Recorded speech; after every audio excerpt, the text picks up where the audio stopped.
Brothers and sisters, greetings in the Lord. I can hardly believe it, but it's been more than 7 years since I began this ministry as your bishop in the Diocese of Pensacola-Tallahassee. For me, and I pray for you as well, the graces have been too many to count. When I think about my ministry as a bishop compared to that when I was a priest assigned to various parishes and ministries, I can't help but notice how much time I've spent in this vehicle traveling across our vast diocese to meet so many of you, to witness your joys and your accomplishments, as well as your trials, griefs, and anxieties. To be truthful, it's sort of become my office away from the office, or even my portable chapel, as I've spent countless hours praying for and thinking through the various needs of our diocese while behind the wheel. So let me invite you along to see our local church from this unique vantage point.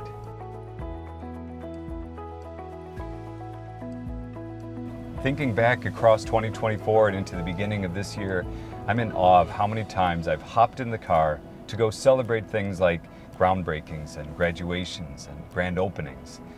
A beautiful memory from last February was the blessing of the new Monsignor Crow Center in Panama City, 5.5 years after Hurricane Michael devastated the area. From there, things continued on with the opening and blessing of Magella House, a home for mothers and their children in Pensacola on the parish campus of St. Mary. What an inspired initiative to bring to life the full vision of the Church's pro-life message. The blessing of our new St. Brendan's Retreat Center was another joyful moment.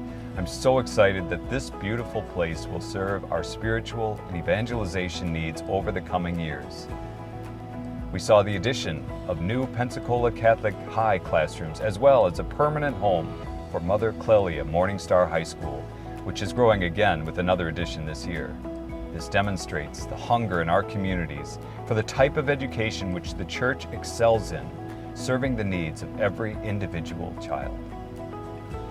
Then, a unique new endeavor with our Trinity Village Tiny Homes community, which will serve seniors with housing insecurity, providing an affordable place to live for years to come. And finally, the blessing of a new pavilion for St. John the Evangelist in Pensacola, and breaking new ground for new additions at Blessed Sacrament Parish and Trinity Catholic School in Tallahassee. All of these moments, and the many others like them, fill us with confidence that God is with us, invigorating us, leading us on the road of discipleship. They are signs of vitality and growth. Going a step further, we know that our local church is not simply physical structures, but rather it is the place of encounter with the living God. The gospel for this Sunday lays this out for us in striking fashion, as Joseph and Mary present Jesus to Simeon in the temple. The great structure of Herod's temple, built by the nation to worship the God of Israel, finds its crowning moment as the holy infant, God in the flesh, is brought inside. The presence of Christ and the joy of those who receive him reveals the true meaning of the temple. The kingdom is at their fingertips. Similarly, the sacraments are the heartbeat of our faith. That's where we meet Christ, or rather, he meets us. I relish the opportunity to come to our parishes to confirm our young people and our adults as well. Usually, if you see me on the road, it's not always going for a groundbreaking or ribbon cutting, but probably to come to a place like this, St. Vincent de Paul in Madison, to celebrate the sacrament of confirmation.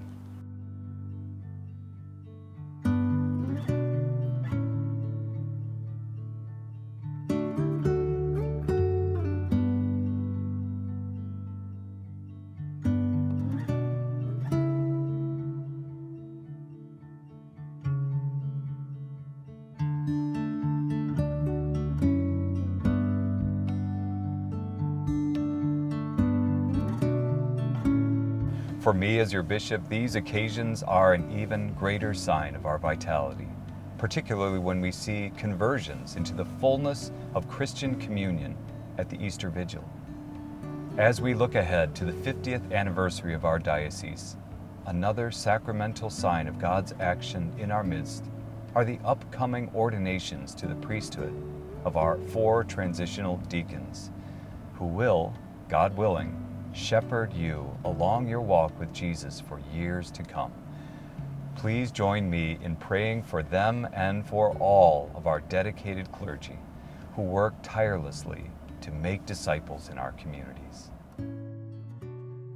Brothers and sisters, in the spirit of joy, growth, and eagerness to share the gift of the gospel, I ask for your support in the 2025 Catholic Sharing Appeal, The Kingdom is at Hand.